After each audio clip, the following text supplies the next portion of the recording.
Hello, मैं हूँ doctor Neha और आज मैं आपको एक बहुत ही इम्पोर्टेंट मेडिकल एग्जामिनेशन डेमोस्ट्रेट करने वाली हूँ, जो है एब्डोमिनल एग्जामिनेशन।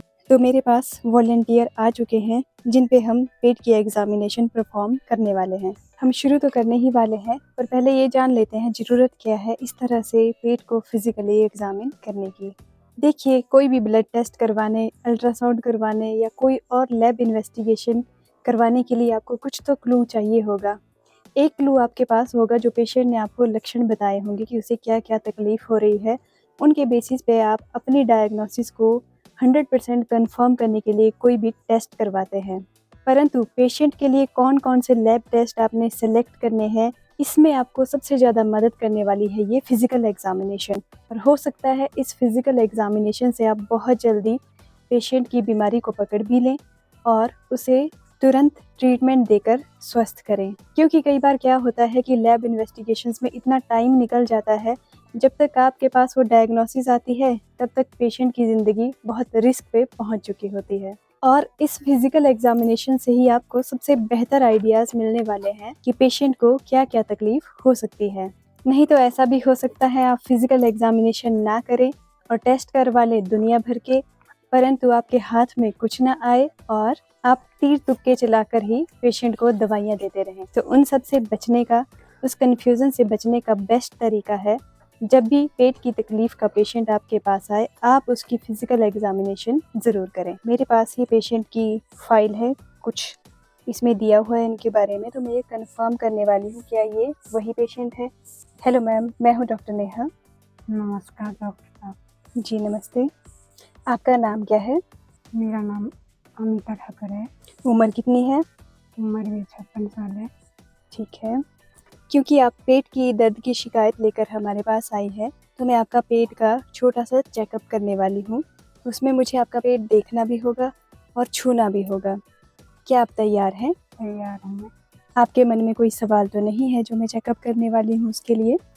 Thank you. तो अब हम शुरू करने वाले हैं। पेशेंट तो हमारे तैयार हो गए हैं चेकअप करने के लिए, बट अगर आप फीमेल डॉक्टर हैं और मेरी तरह आपने बाजुओं में कुछ पहना हुआ है, तो इसे ज़रूर उतार दें ताकि कोई कन्फ्यूज़न ना हो पेशेंट का चेकअप करती बार। साथ ही आपको इस बात का भी ध्यान रखना होगा कि आपके हाथों के नाखून बिल्कुल कटे हुए हो, लंबे ना हो, हाथ का टेम्परेचर सही हो, गर्मियों का मौसम हो तो बहुत ठंडे हाथ ना हो, सर्दी में भी बहुत ठंडे हाथ ना हो, एक नॉर्मल एवरेज सा टेम्परेचर हो जिससे अगर आप पेशेंट का पेट छूते हैं तो उसको अनकंफर्टेबल ना लगे। और शुरू करने से पहले हम अपने हाथ सैनिटाइज कर लेते हैं।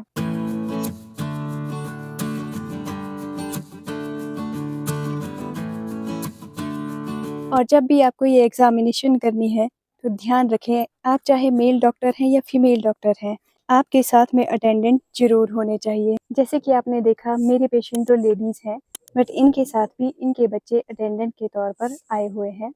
और ख़ासकर अगर आप मेल डॉक्टर हैं और फीमेल का चेकअप कर रहे हैं, तब तो बहुत ज़रूरी हो जाता है कि आपके साथ कोई न कोई अटेंडेंट ज़रूर हो।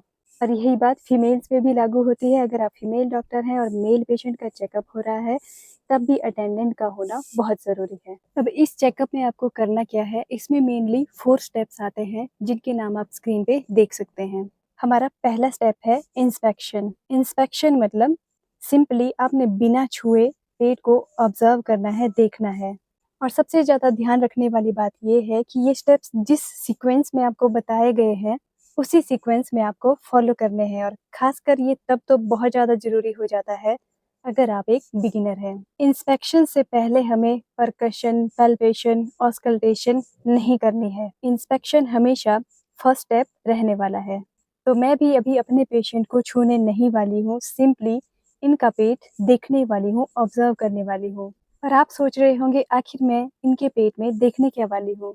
मुझे देखना है ब्रीदिंग पैटर्न, मुझे देखना है पेट में कोई स्ट्राई तो नहीं है, किसी तरह का कोई निशान तो नहीं है, पेट में अलग तरह की कोई डिस्कलरेशन तो नहीं है, पेट की नसें फूली तो नहीं है, या कोई ऐसा जख्म तो नहीं है जो किसी सर्जरी की वजह से है, या किसी और तरह का कोई स्कार हो। क्योंकि हर स्कार की अपनी एक कहानी होती है और हो सकता है मेरे पेशेंट की तकलीफ उस स्कार के बाद से ही शुरू हुई हो।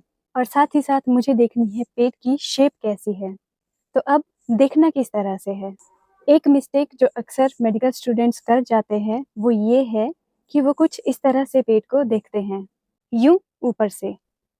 ऊपर से आप जब भी देखेंगे तो आप किसी न किसी मोशन को मिस भी कर सकते हैं और पेट की जो मोशन आ रही है, मूवमेंट आ रही है, उसमें आपको कन्फ्यूजन भी हो सकता है। आपको देखना है लेटरल साइड से, जैसे कि मैं एक साइड से देखने वाली हूँ, कुछ इस तरह से।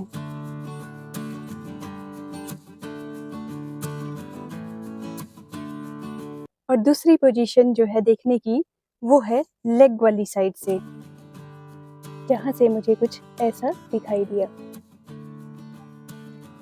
ये हो गया हमारा फर्स्ट स्टेप जिसका नाम था इंस्पेक्शन, जिसमें आपको सिंपली पेशेंट के एब्डोमेन को ऑब्जर्व करना है और इंस्पेक्शन के दौरान आपको क्या क्या मिल सकता है पेशेंट में, वो सारी बीमारियां आप इस लिस्ट में देख सकते हैं जो आपके सामने स्क्रीन पे शो हो रही है।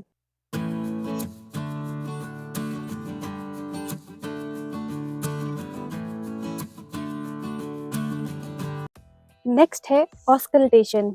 अब मैं अपने पेशेंट में ऑस्कल्टेशन करना चाहती हूँ, बट ये ऑस्कल्टेशन है क्या? ऑस्कल्टेशन मतलब स्टेथोस्कोप का इस्तेमाल करके पेट की डिफरेंट तरह की साउंड सुनना, जिनको हम कहते हैं बॉवल साउंड्स। पेट और आंतों के अंदर भोजन के हिलने से, लिक्विड के हिलने से, गैस के आने जाने से और खाने की मिक्सिंग से अलग अलग तरह की आवाज़ें पैदा होती हैं। तो इन सब बावल साउंड्स को सुनकर हम आइडिया लगा सकते हैं कि हमारे पेशेंट या किसी भी पर्सन की डाइजेशन कैसी चल रही है, उसका पाचन नॉर्मल है या उसमें कुछ गड़बड़ हो गई है। अगर ये डाइजेशन की साउंड्स काफ़ी तेज आती हैं, काफ़ी ज़्यादा आती हैं, तो इसका मतलब है पेशेंट को दस्त वगैरह की दिक्कत हो सकती है, IBS जैसी दिक्कत हो सकती है। अगर ये साउंड्स काफ़ी कम आए तो हो सकता है उसको कॉन्स्टिपेशन हो, या हो सकता है ये साउंड्स आए ही ना, तो हम कहते हैं कि ये साइलेंट बावल है। तो जब भी आप ये वाला स्टेप शुरू करेंगे तो आपको हड़बड़ी नहीं होनी चाहिए, आप में पेशेंस होनी चाहिए, क्योंकि इसमें टाइम लगने वाला है। क्योंकि जो भी ये बावल साउंड्स आती हैं, इसमें 5 से 10 सेकंड का गैप रह सकता है। जैसे आपको अभी एक साउंड सुनाई देगी, तो हो सकता है अगली साउंड 5 से 10 सेकंड के बाद सुनाई दे। तो मैं अपने स्टेथोस्कोप का इस्तेमाल करने वाली हूँ अभी। और अगर आप नहीं जानते कि स्टेथोस्कोप को कैसे यूज़ किया जाता है, तो आप ये वाली वीडियो देख सकते हैं। तो मैं अपने स्टेथोस्कोप के डायफ्राम का इस्तेमाल करने वाली हूँ इन साउंड्स को सुनने के लिए। पेशेंट के अम्बलाइकस के चारों तरफ साउंड सुनूंगी।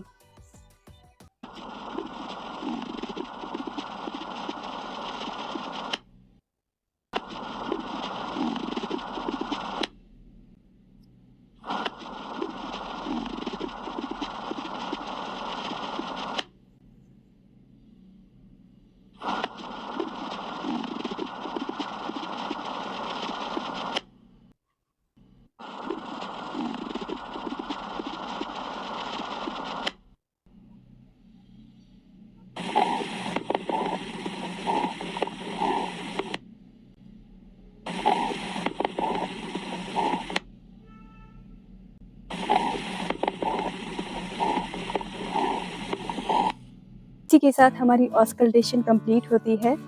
ऑस्कल्टेशन से आपको बहुत सारी बीमारियों की कंडीशन पता चल सकती है, जिनकी लिस्ट आपको स्क्रीन पे दिख जाएगी, आप जरूर चेक कर लें। तो अब हम शुरू करने वाले हैं हमारा तीसरा स्टेप, जिसका नाम है परकशन। और इस परकशन से मैं चेक करने वाली हूँ कि पेट के किसी ऑर्गन का साइज तो नहीं बढ़ा हुआ, जैसे कि हिपैटोमेगैली लीवर का साइज बढ़ना, स्प्लीनोमेगैली स्प्लीन का साइज बढ़ना, या पेट में पानी का भर जाना, जिसे आप एसाइटिस के नाम से जानते हैं। परकशन से हमें 2 साउंड सुनाई देती है, एक डल साउंड जिसका मतलब है अंदर सॉलिड स्ट्रक्चर है, और दूसरी टिम्पैनी। ये साउंड्स वहाँ सुनाई दी जाती है जहाँ पे अंदर एयर फिल होती है या खाली स्पेस होती है, जैसे आंतों या पेट में। इन्हीं 2 साउंड्स के बेसिस पे मुझे पता चलेगा कि पेट के अंदर के ऑर्गन किस कंडीशन में है, हेल्दी है या अनहेल्दी है। और साथ ही साथ मुझे शिफ्टिंग ऑफ डलनेस भी चेक करनी है, जो कि अक्सर एसाइटिस में मिलती है। तो जब हम पेट को चेक करने की बात करते हैं, तो हम पेट को मेनली 4 हिस्सों में पहले डिवाइड करते हैं, right upper, right lower, left upper, left lower. Okay, एक ये तरीका होता है और दूसरा होता है हम पेट को 9 हिस्सों में बांट देते हैं। जो 9 हिस्से बनते हैं, इन इमेजिनरी लाइंस को ड्रॉ करके उनमें हमारे पेट के अलग-अलग ऑर्गन रहते हैं। तो उन्हीं अलग-अलग ऑर्गन को हमने परकशन से चेक करना होता है। तो आपको परकशन करने के लिए क्या करना है? तो लेफ्ट हैंड इस तरह से प्लेस करके जो मिडल फिंगर है, इसके ऊपर आपको इस तरह से 3 बार टैप करना होता है। आप चाहे सिर्फ सिंगल फिंगर का यूज़ करके ऐसे टैप कर सकते हैं या आप इन तीनों उँगलियों का इकट्ठे इस्तेमाल करके टैप कर सकते हैं इस तरह से।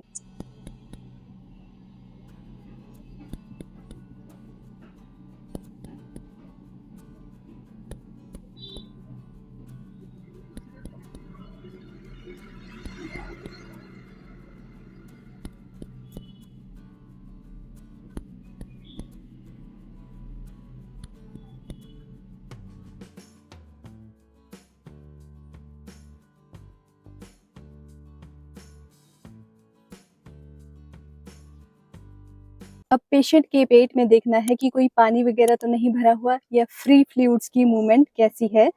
तो हम नीचे वाली लेफ्ट साइड से टैप करते हुए चलेंगे और राइट को मूव करते रहेंगे।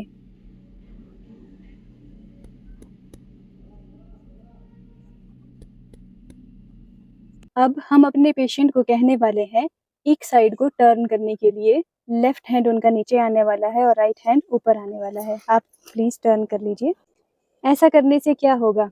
ऐसा करने से अगर अंदर पानी भरा है तो वो एक साइड को मूव कर जाएगा जो साइड पेट के नीचे वाली है। इससे डलनेस के साउंड की लोकेशन भी चेंज हो जाएगी जिससे हमें पता चल जाएगा अंदर पानी है। इसके लिए पेशेंट को इस तरह से टर्न करने के बाद 5-10 सेकंड का वेट करने के बाद हमें टैपिंग करनी है। तो अब कर लेते हैं।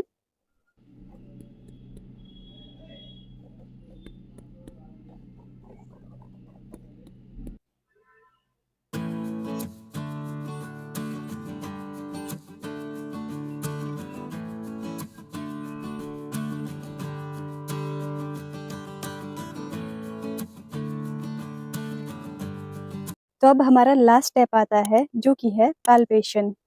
इसमें हमें पेशेंट के पेट को दबाकर देखना है कि कैसी कंडीशन है और कोई टेंडरनेस तो नहीं है, कि पेशेंट को दबाने पर दर्द तो नहीं हो रही है। और साथ ही साथ जब भी हम दबाएंगे पेट तो पेशेंट का फेस भी चेक करते रहेंगे कि पेशेंट के एक्सप्रेशन चेंज तो नहीं हो रहे या किस पोर्शन पे दबाने से पेशेंट को पेन हो रही है। तो इन सब चीज़ों को हमें देखना है। और पैल्पेशन में भी 2 तरह की पैल्पेशन होगी। एक होगी सुपरफिशियल लेवल की, जिसमें हम बहुत हल्के से दबाएंगे और अपर वाले एब्डोमेन के पार्ट को चेक करेंगे।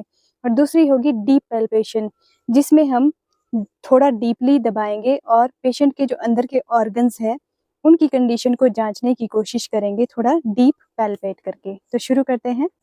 और हाँ, इसमें एक सबसे बड़ी गलती जो अक्सर काफ़ी सारे लोग करते हैं वो है कि आपको पेशेंट को इस तरह से चेक नहीं करना है। ये तो मैंने बहुत धीरे से टच किया है, बट आपको अपने फिंगर टिप्स को यूँ डायरेक्टली पेशेंट के पेट पर नहीं ले जाना है और ऐसे चेक नहीं करना है। ये बिल्कुल भी सही तरीका नहीं है। इससे आप पेशेंट को हर्ट कर सकते हैं जाने-अनजाने। तो सही तरीका क्या है? आपको अपना हाथ अपने पूरे पाम का इस्तेमाल करना है। कुछ इस तरह से आपको अपना हाथ रखना है और यूँ हल्के-हल्के से पैल्पेट करना है।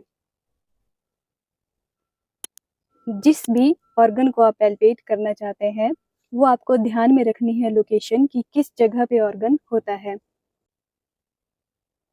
इस पैल्पेशन से हम क्या देखेंगे? हम देखेंगे कि पेशेंट के पेट में कहीं कोई ग्रोथ तो नहीं है, कोई एक्स्ट्रा लंप तो नहीं बना हुआ है, कोई नोड्यूल तो नहीं है। इस तरह की कंडीशन हम जाँचते हैं। अब जैसे मुझे लीवर की कंडीशन देखनी है, तो मुझे डायरेक्टली लीवर वाले पार्ट पे हाथ नहीं रखना है। मुझे लोअर साइड से इस तरह से चेक करते हुए आना है और लीवर वाले पार्ट पे पहुँचना है, राइट? अब हमें स्प्लीन को पैल्पेट करना है, तो स्प्लीन के लिए भी सेम रूल रहता है। राइट लोअर क्वाड्रेंट से आते रहेंगे और लेफ्ट वाली साइड को मूव करेंगे। अब हमें देखनी है किडनीज़ की कंडीशन। तो किडनी के लिए हमें अपने दोनों हाथों का इस्तेमाल करना होगा और हम इसे कहते हैं बायमैनुअल एग्जामिनेशन। इसके लिए आपको इस तरह से एक हाथ साइड से ले जाना है पीछे और दूसरे हाथ से ऐसे चेक करना है और दोनों किडनीज को आपको अच्छे से देखना है।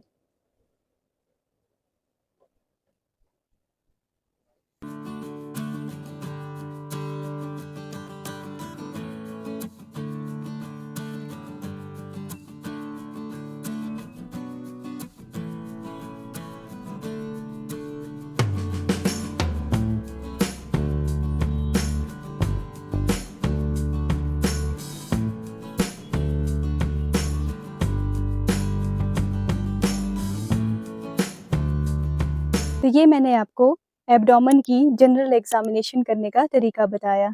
आप में से बहुत सारे लोग सोच रहे होंगे कि क्या ये सारी एग्जामिनेशंस हर एक पेशेंट पे करनी है?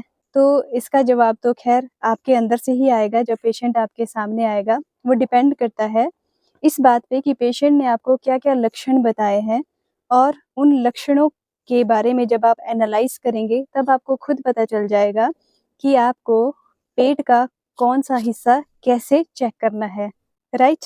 और जो नए स्टूडेंट्स हैं, जो अभी इस तरह से सीख रहे हैं, प्रैक्टिस कर रहे हैं, उनके लिए ज़रूरी हो जाता है कि वो इस तरह की प्रैक्टिस करते रहें, अपने भाई-बहन पे, माता-पिता पे, अपने दोस्तों पे, ताकि उनको एटलीस्ट ये तो पता हो कि जब भी ये एग्ज़ामिनेशंस होनी है, जब भी आप हाथों से टच करोगे, पैल्पेट करोगे, ऑस्कल्टेट करोगे, तो नॉर्मली अलग-अलग एज ग्रुप में किस तरह की फाइंडिंग्स आती है। आपको नॉर्मल फाइंडिंग्स पता होंगी, तभी आप एबनॉर्मल फाइंडिंग्स को फाइंड आउट कर पाएँगे जब वाक़ई में मरीज़ आपके पास आएगा चेकअप के लिए।